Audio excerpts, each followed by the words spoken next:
Hello friends, so today we'll start standard 12 NCRT based chapter number 11 and the title is dual nature of a radiation and matter. Okay, so first we discuss about the title name in the dual nature. तो first word यहाँ पे हमारा क्या दिख रहा है, dual nature. और dual nature की मीन्स ये होगा कि कोई भी जो मटेरियल है, कोई पार्टिकल है, उसके बारे में हम बात करेंगे जो क्या कर रहा होगा यहाँ पे, ड्यूल नेचर कर रहा होगा। ड्यूल नेचर का मीन्स क्या हो जाएगा, ड्यूल बिहेव कर रहा होगा। मीन्स टू टाइप से वो क्या कर रहा होगा, बिहेव कर रहा होगा। अब टू टाइप्स के कैसे, जैसे मीन्स कि एक तो कर रहा होगा, बिहेव कर रहा होगा पार्टिकल की तरह, एक तो भी बिहेव कर रहा होगा वो रेडिएशन की तरह, और एक बिहेव कर रहा होगा वो मैटर की तरह। अब रेडिएशन का मीन्स क्या होगा, रेडिएशन के लिए अगर यहाँ पे देखिए फर्स्ट वर्ड हमारा यहाँ पे आ रहा है रेडिएशन, ठीक है, और सेकंड वर्ड हमारा यहाँ पे आ रहा है मैटर, ठीक है। तो फर्स्ट अगर हम बात करें रेडिएशन के लिए, तो रेडिएशन के लिए हम एक और चीज़ वर्ड यूज़ कर सकते हैं जिसका नाम होगा हमारा वेव्स।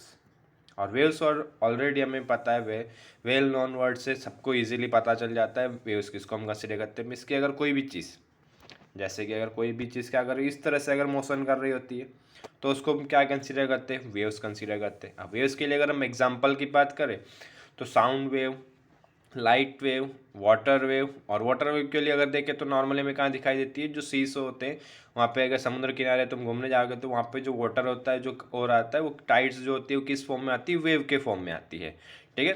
तो ये तो हो गया एक वेव के लिए, रेडिएशन का मिस हो जाएगा वेव्स। और नेक्स्ट अगर हम बात करें मैटर के लिए, तो मैटर के लिए देखो आप ऑलरेडी केमिस्ट्री में बहुत बार स्टडी कर चुके हो, ठीक है। स्टार्टिंग हम कहाँ से करते हैं, केमिस्ट्री मैटर से करते हैं। तो मैटर का मीन्स क्या हो जाएगा, कोई भी चीज़ जो कोई भी ऑब्जेक्ट हमारे वर्ल्ड में बना होता है, वो छोटे से उसका छोटा से छोटा जो पार्टिकल होगा वो किस चीज़ से बेसिकली बना होता है, उस चीज़ को हम क्या कंसीडर करते हैं, मैटर कंसीडर करते हैं। जैसे अगर मान ले कोई भी टेबल की अगर हम बात करें, वुड टेबल की, हमारे घर में जो फर्नीचर होता है उसके लिए अगर हम मैटर की बात करें तो उसके लिए मैटर क्या होता है, हमारा वुड होता है, ठीक है। जैसे अगर हम मान लें कोई रूम की या घर की बात करें तो उसके लिए हमारा मैटर की अगर हम बात करें तो उसमें तुम क्या बोलोगे, उसके अंदर क्या होगा, ईंट होगी, रेती होगी, ठीक है। वो सब चीज़ हमारे लिए क्या हो जाएगी, मैटर हो जाएगी, ठीक है। अब देखो अगर ईंट की भी अगर हम बात करें तो ईंट के लिए अगर देखो तुम उसके क्या करोगे, और पार्ट्स करोगे, ठीक है। और पार्ट्स करोगे तो उसके अंदर छोटे छोटे छोटे छोटे स्मॉल्स पार्टिकल्स मिलेंगे, और जो स्मॉल्स पार्टिकल्स अगर हम कंसीडर करें तो वो क्या हो जाएगा, ईंट के लिए मैटर हो जाएगा,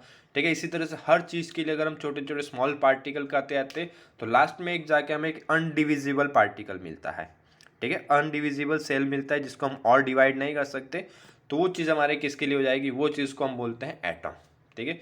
इसकी हर मटेरियल किससे बना होता है, किसी न किसी टाइप के एटम से बना होता है। जैसे एल्यूमिनियम के लिए भी होगा तो उसका भी एक एटम होगा, सिल्वर होगा तो उसके लिए भी एटम होगा, कॉपर होगा तो उसके लिए भी एटम होगा। तो उनके अंदर डिफरेंस क्या रहता है, उसके अंदर नंबर ऑफ इलेक्ट्रॉन्स की क्वांटिटी क्या रहेगी, नंबर ऑफ इलेक्ट्रॉन्स क्या रहते हैं, डिफरेंट रहते हैं। बाकी एटम सबके लिए सेम होता है कि जो सबसे स्मॉलेस्ट एलिमेंट्स होगा, स्मॉलेस्ट पार्टिकल होगा, उसी को हम क्या कंसीडर करते हैं, एटम कंसीडर करते हैं, ठीक है। ये तो बात हो गई टाइटल के लिए, ठीक है। अब हम नेक्स्ट टॉपिक अगर देखें तो इस चैप्टर के अंदर फर्स्ट टॉपिक हमारा आएगा इंट्रोडक्शन। देखो इंट्रोडक्शन के लिए यहाँ पे 4 to 5 लाइन से वो हमें लर्न करनी और वो याद रखना। यहाँ पे कोई 4 से 5 साइंटिस्ट के नाम आएंगे जिन्होंने कुछ ना कुछ क्या किया है, डिस्कवर किया है, और वही चीज़ हमें याद रखनी है, ठीक है। देखो तो फर्स्ट अगर हम ये स्टार्ट करें तो मैक्सवेल इक्वेशन, देखो यहाँ से स्टार्ट करें तो Maxwell equation of electromagnetism and hertz experiment on the generation and detection of electromagnetic waves in 1887 strongly established the wave nature of light।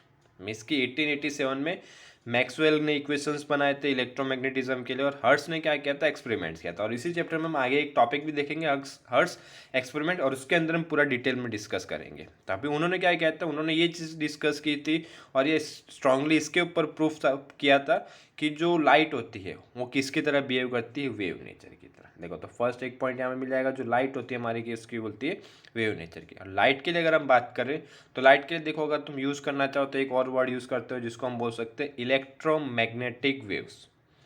Electromagnetics wave जो वर्ड यूज़ किया हुआ है वो किसी के लिए यूज़ करते हैं, हम लाइट के लिए यूज़ करते हैं।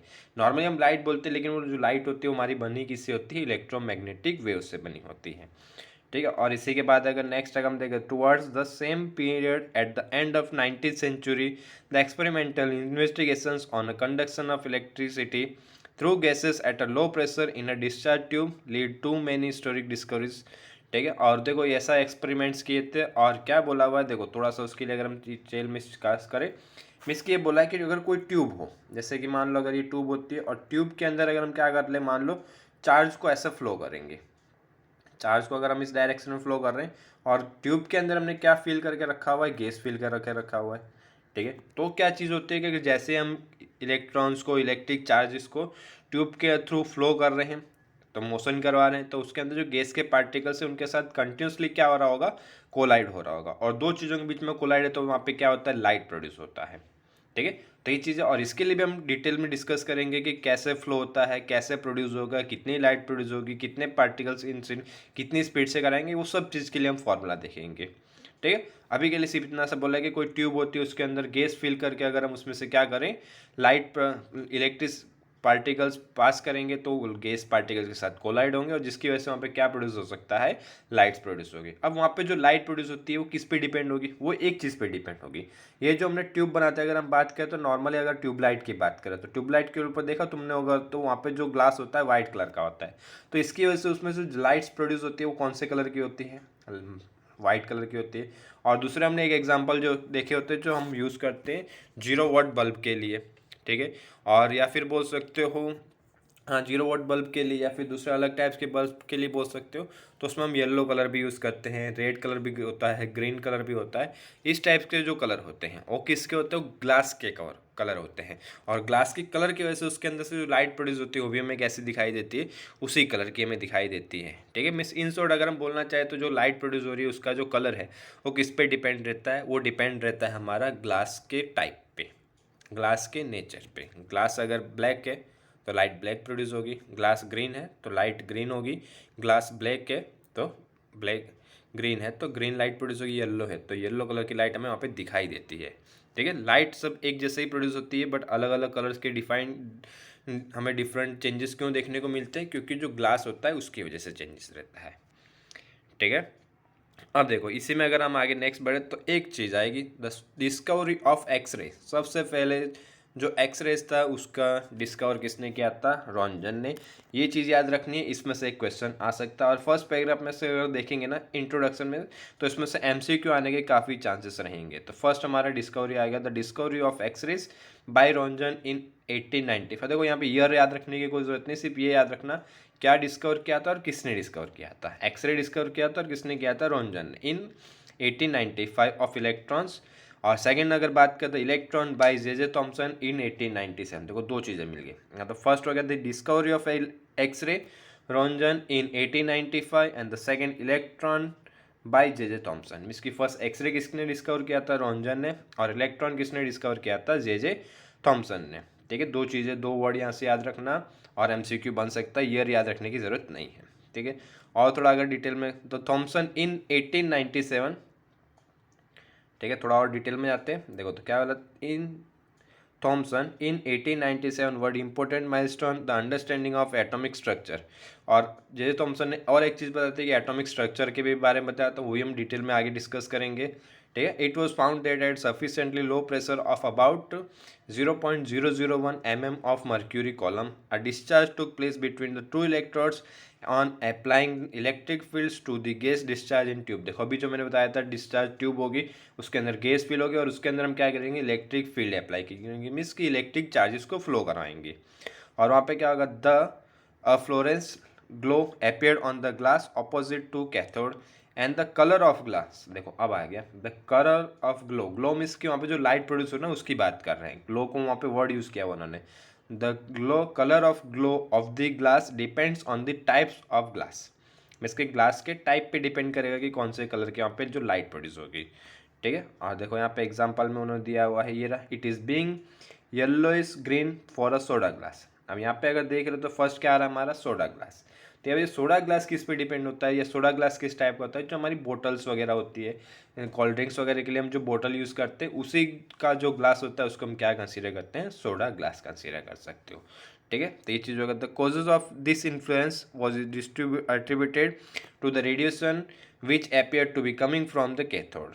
अब देखो यहाँ पे एक चीज़ हो गई, और कैथोड रेज वर, देखो नेक्स्ट और एक साइंटिस्ट का नाम, बस ये इसमें याद रखना और कोई चीज़ याद रखने की जरूरत नहीं, बाकी जो भी चीज़ें वो हम डिटेल में नेक्स्ट टॉपिक्स के अंदर हम डिस्कस करेंगे, ठीक है। तो यहाँ पे देखो एक और वर्ड आ गया था, cathode rays were discovered in 1870 by William crooks. हो गया। देखो तो तीन चीज़ हो गए, फर्स्ट आए थे हमारे रॉन्जन, फिर जे थॉमसन, और थर्ड आ गए विलियम क्रूक्स। और विलियम क्रूक्स ने क्या डिस्कवर किया था, कैथोड रेस, ठीक है। और suggested that this reach streams of fast, देखो यहाँ पे भी आ गया, अभी जैसे मैं बताया था कि द, और उन्होंने क्या सजेस्ट किया, suggest that this rays consisted of streams of fast moving negative charge particles. Means की जो नेगेटिव चार्ज पार्टिकल्स मीन्स किसको हम कंसीडर करते हैं, इलेक्ट्रॉन्स को, और वो क्या कर रहे थे, उसकी वजह से वहाँ पे क्या हो रही थी, रेस प्रोड्यूस हो रही थी, मीन्स की लाइट्स प्रोड्यूस हो रही थी, वही चीज़ हमने बोला, ठीक है। अब चलो देखो इसी में नेक्स्ट अगर याद रखना तो एक चीज़ और, अब देखो जे थॉमसन का जो हमारे हम बात करते हैं कि इलेक्ट्रॉन डिस्कवर किया था, तो डायरेक्टली हमें इलेक्ट्रॉन की वैल्यू नहीं मिली थी, हमें इलेक्ट्रॉन नहीं मिला था। इनिशियली क्या फाइंड किया था, इनिशियली हमने इन्वेंट किया था E/m, हाँ, और ये भी इन्वेंट किया था जे थॉमसन ने, by applying mutually perpendicular electric and magnetic field is across the discharge tube. J Thomson was the first to determine, क्या फाइंड करने के लिए, द फर्स्ट टू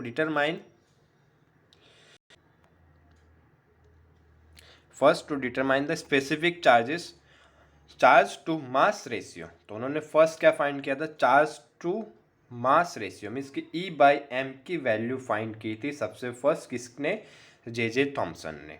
और अब जे थॉमसन ने E/m की वैल्यू फाइंड कर ली, और कोई ऐसा हमें मिल जाए जो E की वैल्यू अगर फाइंड करते, तो उस पर से हम क्या करेंगे, m की वैल्यू निकाल लेंगे, ठीक है। देखो तो यही चीज़ है हमारी नेक्स्ट टॉपिक में। देखो अगर E/m की वैल्यू उन्होंने दी है, और दूसरा क्या उन्होंने बोला कि जो इलेक्ट्रॉन्स की स्पीड है वो किसके इक्वल आ रही है, लाइट की स्पीड के इक्वल है, ठीक है।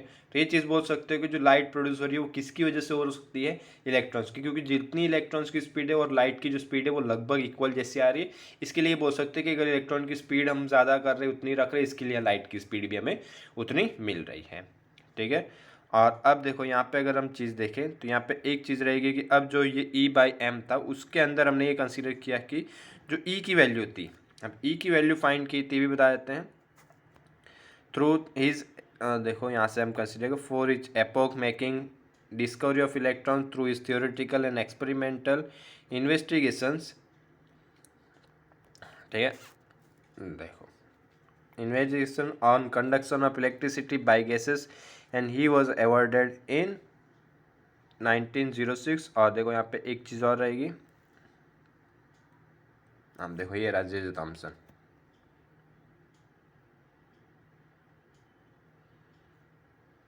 ठीक है। अब देखो उन्होंने क्या बोला कि यहाँ पे जो पार्टिकल्स है इसकी फाइंड नहीं किया था उन्होंने, E/m फाइंड किया था, और उन्होंने बोला कि यहाँ पे जो लाइट प्रोड्यूस हो रही है उसके अंदर जो पार्टिकल्स है या लाइट जिसकी वजह से प्रोड्यूस हो रही है उसके जो पार्टिकल्स है वो पार्टिकल्स भी किसकी तरफ बिहेव कर रहा है, इलेक्ट्रॉन की तरफ बिहेव कर रहा है।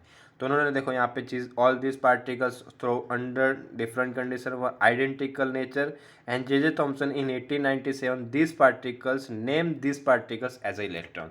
और जे थॉमसन ने इस पार्टिकल को क्या नाम दिया था, इलेक्ट्रॉन। मीन्स कि अब किसकी बात कर रहे हैं कि जो पार्टिकल मूव कर रहे थे पहले तो पता नहीं था ना कि ये इलेक्ट्रॉन है, तो उन्होंने क्या किया था, कोई पार्टिकल कंसीडर कर लिया था, उसके लिए E/m की वैल्यू मिल गई थी, ठीक है। और जे थॉमसन ने 1897 में बोला कि ये जो पार्टिकल्स ही इलेक्ट्रॉन्स हैं, उन्होंने इलेक्ट्रॉन्स उनको नाम दिया, ठीक है। लेकिन अभी भी हमें E और m की वैल्यू स्पेसिफिकली डिफरेंट सेपरेटली नहीं मिली थी, और ये काम किया था सबसे लास्ट में an American physicist, R. A. मिलिकन, एक फिजिसिस्ट है अमेरिकन R. A. मिलिकन, perform pioneering on drop experiment for the precise measurement of the charge on the electron. और सबसे पहले जो इलेक्ट्रॉन का चार्ज मेजरमेंट किया था वो किसने किया था, R. A.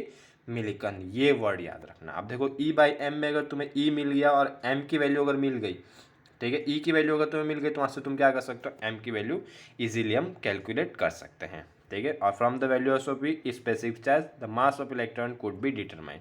अगर E की वैल्यू हमारे पास है तो हम m की वैल्यू क्या कर सकते हैं, इजीली डिस्क्राइब कर सकते हैं, ठीक है। तो देखो इतना रखते हैं, और नेक्स्ट टॉपिक हम स्टार्ट करेंगे इलेक्ट्रॉन एमिशन नेक्स्ट लेक्चर में। Okay, thank you. If anyone has a doubt, then so can they comment below the video.